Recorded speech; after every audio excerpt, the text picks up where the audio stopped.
that affect, or does it affect, our national security? Well, at one point, all 5 men were described as too dangerous to be set free. And of most concern to counter-terror experts is the former Deputy Defense Minister for the Taliban, Mullah Mohammad Fazl, who, according to a U.S. assessment made 6 years ago and made public by WikiLeaks, had a high risk for the U.S. and its allies and was likely to rejoin the Taliban in fighting.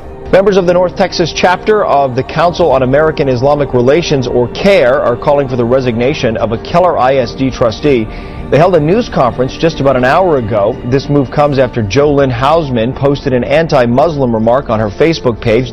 Parents in Keller are shocked. It's definitely discouraging. It's kind of sad to know that in this day and age that's still happening. Their frustration is fueled by this Facebook post from newly elected school trustee Jolynn Hausman. They say this is also not the first time she's made hateful comments online. Well, public schools are supposed to be forums for open dialogue, but one Woodbury student says the internet at his school is only open to one side. Page. Townhall.com. After page. National Right to Life. Woodbury student Andrew Lampart showed us screenshots of the internet taken from within Nonawag High School.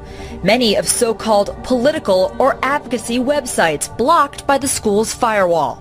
Then, for abortion issues, National Right to Life website, blocked at the high school. Planned Parenthood and Pro-Choice America are both unblocked. Lampart even says he found Christian sites blocked, including the website for the Vatican. However, Islamguide.com, obviously a Islamic-based text website, is unblocked. He claims he informed Woodbury's superintendent of his discovery, but after a week, nothing was done. A Webster man says his apartment manager told him his American flag was a threat to the Muslim community and that he has to take it down. Stepping onto Dewey Tran's balcony in Webster, one thing is clear. It means a lot to me. He's talking about his American flag that he proudly put up when he moved in just a few days ago. But then an apartment manager here at the lodge on El Dorado told him he had to take it down. What really stunned me is that she said it's a threat towards the Muslim community. I mean, we're getting a closer look at the terrorism raid that led to the arrest of 2 Central Texas men. The FBI says those men were planning for a jihad abroad. Some neighbors are finding out that someone who lived just next door may have connections to terrorism. Now here's a look at the scene out here yesterday. Members of the FBI are wearing tactical gear. Some wore shirts showing they were part of an FBI evidence response team. And a SWAT truck also parked out here. Now KXAN obtained these pictures from a source who wanted to remain anonymous.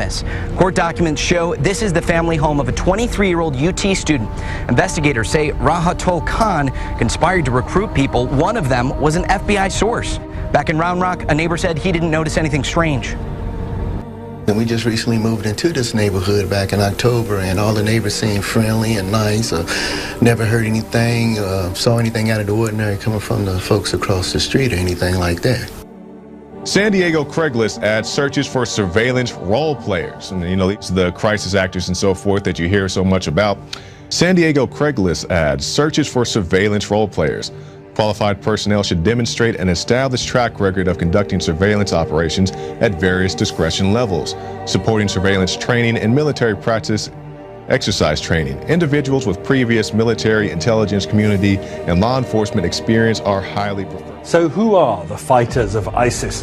They're a Sunni Muslim jihadist group, an offshoot of Al-Qaeda, formed a year ago and pledging to create an Islamic State across Iraq, Syria, and neighboring countries.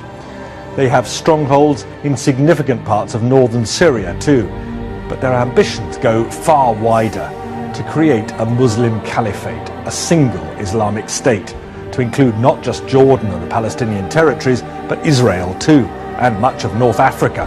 Good evening. Over a decade after the American invasion, after all the blood and treasure spent on the battlefield, the billions of dollars spent on training and armaments, tonight a heavily armed fighting force, in some cases using American arms and vehicles, is making lightning speed from city to city across the Iraqi countryside, and a big part of that country has fallen to their control.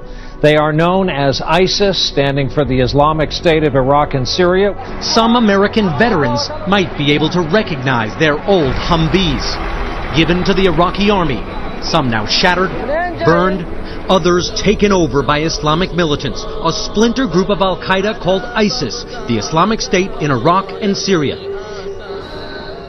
The goal, the militants said today, to impose strict Islamic Sharia law, not just in Iraq, but in Syria and beyond. They're led by Abu Bakr al-Baghdadi, a militant. U.S. troops in Iraq, was in U.S. custody for years.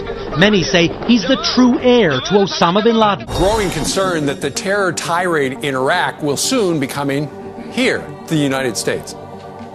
The seeds of 9/11s are being planted all over Iraq and Syria. You don't have to believe me. This is what they're telling you they're going to do. I am concerned, and I think all Americans should be concerned. I guarantee you this is a problem that we will have to face. And we're either going to face it in New York City or we're going to face it here.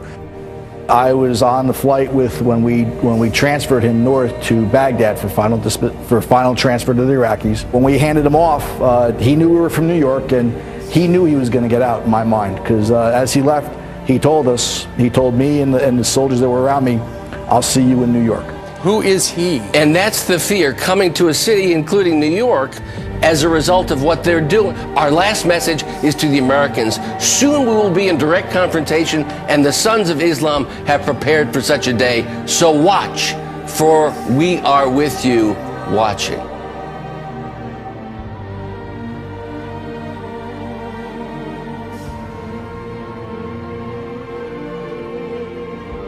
The best way to describe what the Obama administration is considering with Iran might be the old proverb, the enemy of my enemy is my friend. And Kerry made clear to Yahoo News one option on the table for tamping down the crisis in Iraq is some kind of partnership with Iran, despite the fact his own State Department recently again classified Iran as a state sponsor of terror.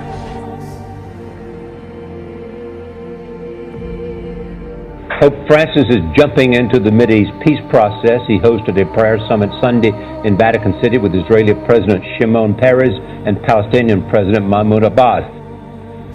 The unprecedented ceremony of three religions praying inside the headquarters of the world's 1.2 billion Roman Catholics was billed as a pause for peace.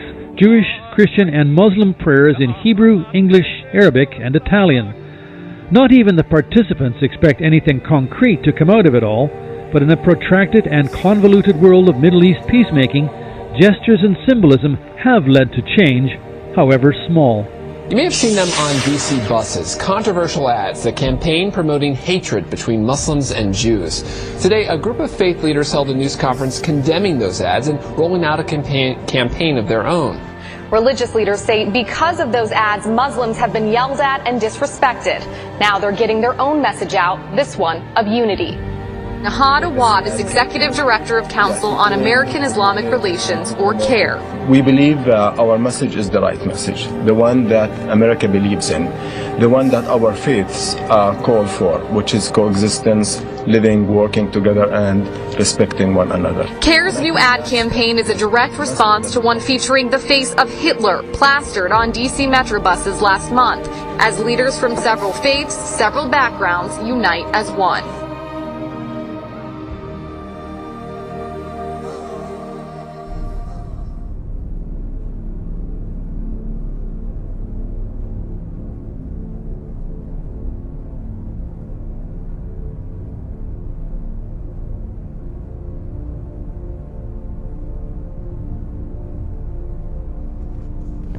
I have a question regarding the water shortages in Syria emanating from the blocking of running of water from Euphrates River in Turkey. In Aleppo, we see in the opposition groups, including Al-Qaeda, of course, blocking water for 2.5 million people.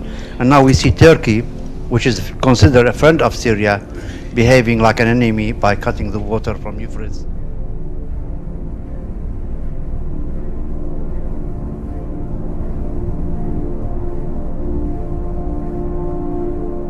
With all of this public knowledge, Barack Obama brought this man to the White House, where he doesn't thank the United States for bringing his son home, but quoting from the Quran, speaking in Arabic, thanks Allah.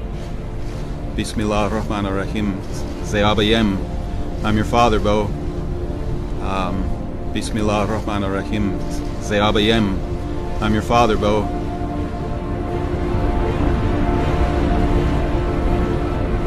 بسم الله والصلاة والسلام على رسول الله. الحمد لله الذي رزقنا أن نهاجر في سبيل الله وننضم في هذه الدولة الإسلامية، دولة إسلامية في العراق والشام، ونحمد الله الذي رزقنا وجمعنا مع هؤلاء الأسود دولة الإسلام في كل مكان. والله العظيم أن نطهر الجزيرة منكم يا أيها الأنجاز، ونفتح البيت المقدس منكم يا أيها اليهود، ونفتح روما كالنحن كالبني إسحاق، فنفتح روما والأندلس بإذن الله. Brutal, well-organized, and well-financed. The Islamic State in Iraq and Syria, also known as ISIS, has rapidly morphed into the world's most dangerous jihadist organization. Its methods so extreme, Al-Qaeda itself has disavowed any relationship with it. And with each city it conquers, it seems its power and influence grows. This is President Obama's real legacy. The creation of the first jihadi state in modern history, stretching from central Syria to central Iraq. This is shaping up to be the biggest Arab jihadi victory since the 12th century, 1187.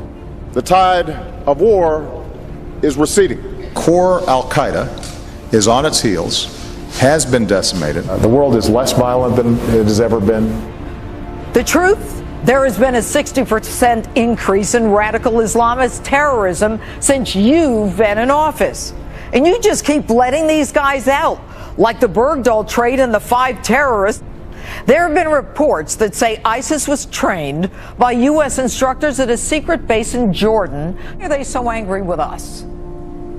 Well, they want to reestablish the caliphate. They are operating with a goal, and that goal is to establish an Islamic caliphate worldwide. In their book, we are infidels and we need to be dominated. So their plan is not just for the Middle East. Their plan is for a worldwide caliphate, and they are consolidating sources across the world. All right, so this isn't a question of establishing, sometimes we hear about the ark, from Syria and Western Iraq and that ark. We're talking about a caliphate all over the world, not just in the Middle East. Is that correct? Do both of you agree with that? Eric? Absolutely. Judge, that's the ultimate goal, is a worldwide global caliphate. It sounds crazy to a lot of people listening, but this is what they want. This is what they want, and they won't stop. It starts in Iraq and Syria, then it expands. That's the ultimate goal, global domination. They make that clear. Iraq's second largest city, Mosul, is now in the hands of the Islamic State in Iraq and Syria. ISIS, as it's known, now controls a vast stretch of territory from western Syria to central Iraq. The shockwaves of the ISIS blitzkrieg have reached Israel, ironically today one of the quietest corners of the Middle East.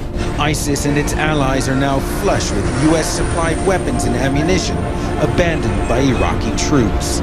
Former chief Israeli army intelligence analyst Jacques Neria sees the upheaval in Iraq as an opportunity to prepare for perilous times ahead.